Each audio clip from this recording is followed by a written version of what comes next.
اچھے معلم کے اندر دو چیزیں ہونی ضروری ہیں. پہلی چیز اخلاص. پڑھانے کا مقصد اللہ کی رضا. اخلاص. جب اخلاص ہوتا ہے نا تو انسان جھگڑوں میں نہیں پڑتا، فتنوں میں نہیں پڑتا، حادثوں میں نہیں الجھتا، پھر وہ اللہ کے دین کا کام کرتا ہے. اخلاص ہو. اور یہ اخلاص بڑی نعمت ہے. ہمارے حضرات نے اس کا اتنا خیال رکھا کہ سیدنا علی کرم اللہ وجہہ ایک کافر کے سینے پہ چڑھ بیٹھے، چاہتے تھے کہ خنجر ماریں. اس کافر نے منہ پر تھوک دیا، آپ پیچھے ہٹ گئے. اس نے کہا کہ آپ نے مجھے قتل کیوں نہیں کیا؟ فرمایا میں تجھے پہلے اللہ کے لیے قتل کرنا چاہ رہا تھا، جب تم نے تھوک پھینکی مجھے غصہ آیا. اب اگر قتل کرتا ذاتی انتقام بھی شامل ہوتا، اس لیے میں پیچھے ہٹ گیا کہ میں کوئی کام اپنی ذات کے لیے نہیں کرنا چاہتا. ایسے غصے کے عالم میں بھی اس بات کا لحاظ رکھا کہ میرا ہر کام اللہ کے لیے ہو. اس کو اخلاص کہتے ہیں. حضرت احمد ثانی رحمۃ اللہ علیہ فراغت کے بعد جب ابتدا میں کانپور تشریف لے گئے تو قریب کے دیہاتوں میں کچھ اہل بدعت لوگ بھی تھے. حضرت نے ایک مرتبہ جلسہ رکھوایا اور اپنے استاد شیخ الہند رحمۃ اللہ علیہ کو بلوایا. شیخ الہند رحمۃ اللہ تشریف لائے اور انہوں نے آ کر مضمون بیان کرنا شروع کر دیا. اللہ تعالیٰ کی شان کے جو وہ چاہتے تھے مضمون بیان ہو وہی شروع ہو گیا. جب مضمون اپنے عروج پر تھا اس وقت ایک عالم مولانا لطف اللہ علی گڑھی جو مائل بدعت تھے، ملان تھا اس طرف تھوڑا سا، وہ آگے. اب ان کو دیکھ کر تو لوگوں نے یہ سوچا کہ اب وقت ہے مضمون بیان ہونے کا. جیسے ہی وہ آ کر بیٹھے شیخ علیہ رحمۃ اللہ نے فرمایا وما علینا الا البلاغ اور بیٹھ گئے. اب اس طرح تقریر یکدم بند کر دینا عجیب سی لگی. خیر بعد میں کھانے کے دسترخوان پر مولانا فخر الحسن رحمۃ اللہ علیہ نے پوچھا، جو کہ بڑے تھے، استاد تھے، دارالعلوم کے بڑے تھے، انہوں نے پوچھا شیخ علیہ رحمۃ اللہ سے کہ بھائی وہ تو وقت تھا بیان کرنے کا. مولانا لطف اللہ آئے تھے تو آپ نے تو یکدم ہی تقریر بند کر دی. آپ نے فرمایا ہاں مجھے بھی یہی خیال آ گیا تھا، اب وقت آیا ہے بیان کرنے کا. میرے دل نے کہا اب یہ اس کے لیے ہوگا، اللہ کی رضا کے لیے نہیں ہوگا. بیان کے دوران بھی اس کا خیال کہ میری ہر بات اللہ کی رضا کے لیے ہو. اگر یہ اخلاص آ جائے تو پھر دینی اداروں کے سب جھگڑے ختم ہو جائیں. اخلاص بڑی نعمت ہے اللہ کی رضا کی. یہ اتنی اہم چیز ہے کہ علم کی کمی عمل پوری کر جاتا ہے، عمل کی کمی اخلاص پوری کر جاتا ہے، مگر اخلاص کی کمی کبھی پوری نہیں ہوا کرتی ہے، کبھی پوری. اس لیے فرمایا الا للہ الدین الخالص مخلصین لہ الدین. بھائی دوستانی رحمۃ اللہ علیہ نے ایک مرتبہ سورہ طٰہٰ پڑھی. رات کو خواب میں کیا دیکھا کہ نامہ اعمال میں سورہ طٰہٰ سونے کے سیاہی سے لکھی ہوئی ہے، لفظوں سے لکھی ہوئی ہے. بڑے خوش ہوئے کہ اللہ رب العزت نے میری سورت کا پڑھنا قبول فرما لیا. اب خوشی خوشی خواب میں اپنے نامہ اعمال کو دیکھنے لگے. ایک صفحہ جو الٹا تو اس پر کچھ جگہ خالی نظر آئی تو بڑے حیران کہ بھئی یہ خالی جگہ کیا. تو خواب ہی میں دل میں خیال آیا کہ جب میں یہ الفاظ پڑھ رہا تھا میرے قریب سے ایک آدمی گزرا تھا اور میرے دل میں بات آئی تھی کہ یہ میری قرات سن کے خوش ہوگا، میں کتنا اچھا پڑھ رہا ہوں. دل میں خیال آنے پر پروردگار نے ان آیتوں کے ثواب سے محروم فرما دیا. یہ اخلاص اتنا اہم ہے. تو سب سے پہلی چیز اخلاص ہو، خلوص ہو، کام کرنا. اور دوسری چیز اختصاص. ایک چیز اخلاص، اور فقط اخلاص سے بھی کام نہیں چلتا. تعلیم و تعلم کا مخلص بڑھاؤ بلے کچھ نہ ہو.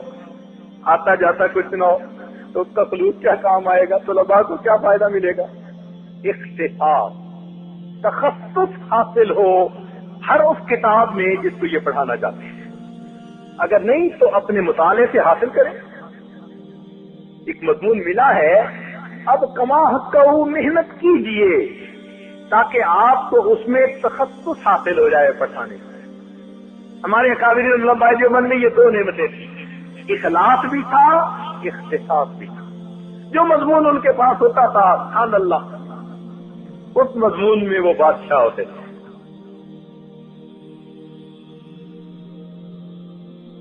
شرح تہذیب دارالعلوم کی طرف سے پڑھانے کے لیے ملتی تھی تو سب سے پہلے طلباء کو کالا اصول رسالہ پڑھاتے تھے، پھر عیسیٰ غوجی پڑھاتے تھے، پھر مرقات پڑھاتے تھے. استعداد پیدا کرنے کے لیے سب اصل کتاب پڑھایا کرتے تھے. جو کتاب ذمہ لگی اس کتاب کی استعداد پیدا کرنے کے لیے 3 کتابیں پہلے پڑھاتے تھے، پھر اسے پڑھاتے تھے. اور آج جن کو شرح تہذیب دی جاتی ہے وہ سارے سال میں اس کو نہیں ختم کر پاتے.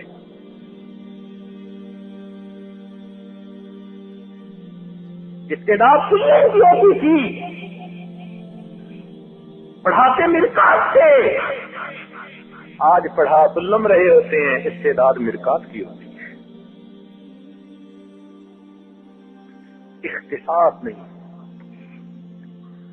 وعد کر کے طلباء کو بھگتا دینا تو آسان کام ہے، مگر علم کے ساتھ دیانت نہیں، امانت یہ بددیانتی کہلاتی ہے. انصاف ہو، انسان اس مضمون میں اختصاص پیدا کرے، خوب پڑھے. ہمارے اکابرین کا یہ حال تھا. حضرت شیخ الہند رحمۃ اللہ علیہ نے ایک مرتبہ اپنی لائبریری کی کتابوں کو نکلوا کر دھوپ میں رکھا. سردیوں میں بارش کے موسم میں بھیگ جاتی ہیں چیزیں کہ دیمک نہ لگ جائے. تو جب رکھا تو طالب علم نے کہا کہ حضرت ایک کتاب کے 5-6 صفحے دیمک نے کھا لیے. فرمایا بھائی دوسرا کاغذ جوڑ دو. اس نے دوسرا کاغذ لگا دیا. حضرت اب کیا کروں؟ فرمایا بھائی جو عبارت حذف ہو چکی وہ لکھ دو. اس نے کہا حضرت مجھے تو زبانی یاد نہیں، اصل نسخہ ہے نہیں، میں نے تو یہ کتاب کئی سال پہلے پڑھی تھی، بھول گیا. فرمایا بس بھول گئے؟ کون سی کتاب؟ کہنے لگا حضرت میں وزیر. فرمایا کہاں سے عبارت منقطع ہوئی؟ اس نے کہا فلاں سے. وہیں بیٹھے بیٹھے آپ نے زبانی 6 صفحے کی عبارت اس بچے کو کتاب پر لکھوا دی. ان کو یہ اختصاص ہے. مولانا یحییٰ رحمۃ اللہ علیہ نے سلم کو 200 مرتبہ تسبیح کے ساتھ پڑھا. ان کی زندگی کتابوں میں گزرتی تھی، کثرت مطالعہ کی ان کا شوق ہوتا تھا. اختصاص، تخصص ہو. پھر دیکھیے کام کیسے بنتا ہے. حضرت شیخ الہند رحمۃ اللہ علیہ کے ایک شاگرد تھے، ان کا نام تھا نور محمد پورٹوی رحمۃ اللہ علیہ. آپ نے شرح نعت عامل پورٹوی کتاب دیکھی ہوگی، سنا ہوگا. کوٹا ایک شہر ہے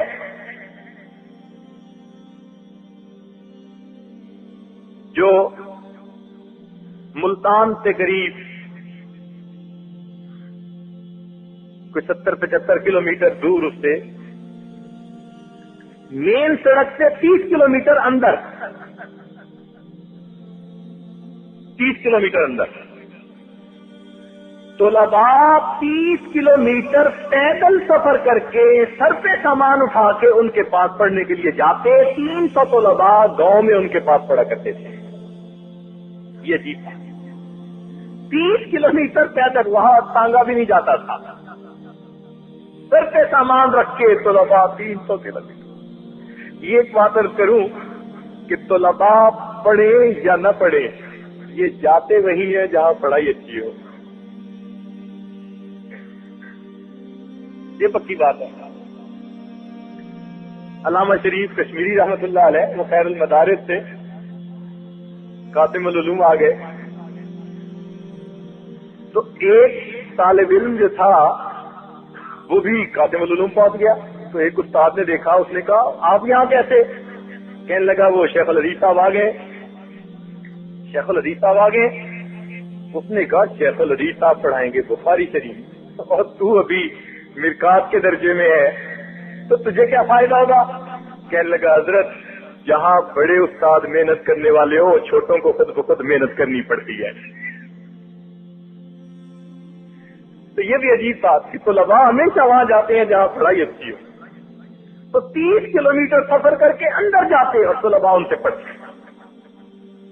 اور اللہ نے ان کو کیا مقام دیا تھا؟ نور محمد فوزی رحمۃ اللہ علیہ، مولانا خیر محمد جلیندری رحمۃ اللہ علیہ نے ایک مرتبہ مدرسے کے سالانہ جلسے میں اکابرین کی موجودگی میں کہا شمس النحات تشریف لائے. یعنی نور محمد فوزی رحمۃ اللہ علیہ کو انہوں نے شمس النحات کے نام سے پکارا، لقب سے پکارا. اب ایسے مفاد بندے کا کسی کو شمس النحات کہنا کوئی معنی رکھتا ہے؟ یہ ان کا اللہ نے علم دیا تھا. اور اللہ اکبر، عجیب اتنا کمال تھا علم میں کہ فرمایا کرتے تھے اگر ساری دنیا سے شرع جامی کو ضبط کر لیا جائے، مٹا دیا جائے، اور پھر کوئی آدمی نور محمد کے پاس آ کر کہے کہ شرع جامی کی ضرورت ہے، میں اسے متن اور حاشیے کے ساتھ دوبارہ لکھوا سکتا ہوں. یہ اختصاص حاصل تھا. اور پھر اللہ نے ان کو 2 شاگرد دیے عباد اللہ، دونوں کا نام عبداللہ، سبحان اللہ. ایک عبداللہ بہلوی رحمت اللہ علیہ، ماشاء اللہ مفسر قرآن، شیخ طریقت.